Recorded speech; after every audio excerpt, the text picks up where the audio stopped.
अस्सलाम वालेकुम नाज़रीन, JN न्यूज़ HD के साथ मैं हूं नाइला भट्टी। नजर डालते हैं आज की अहम खबरों पर। रूरल हेल्थ सेंटर सीतपुर में हेपेटाइटिस आगाही का आलमी दिन मनाया गया। डॉक्टर, नर्सेज और स्टाफ की भरपूर शिरकत। हेपेटाइटिस के इलाज मुआलजे के लिए हुकूमत पंजाब की मावनत और इक़दामात को भी सराहा गया। दुनिया भर में हेपेटाइटिस का आलमी दिन मनाया जाता है, जिसमें हेपेटाइटिस के मर्ज के बारे में अवाम उन्नास को आगाही दी जाती है ताकि वो सेहतमंद होते हुए अपनी हेपेटाइटिस स्क्रीनिंग और वैक्सीन करवाएं और सोसाइटी में अपना सेहतमंदाना किरदार अदा करें।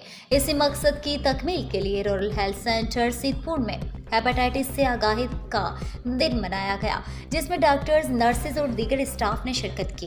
हॉस्पिटल में मौजूद मरीजों को हेपेटाइटिस के मर्ज, इसके असबाब और अलामात के हवाले से आगाही दी गई। इस मौके पर incharge rural health centre Sitpur doctor Naeem Shah ने कहा है कि हमारे मुल्क में बेशतर अफराद हेपेटाइटिस का शिकार हैं, मगर इनको मालूम ही नहीं क्योंकि वो बज़ाहिर सेहतमंद नजर आते हैं।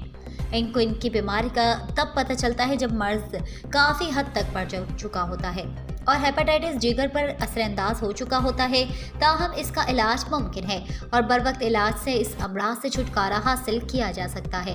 उन्होंने मज़ीद कहा कि हर शख्स को अपनी हेपेटाइटिस की स्क्रीनिंग करवानी चाहिए और हेपेटाइटिस बी न होने की सूरत में इसके बचाव की वैक्सीन करवा लें।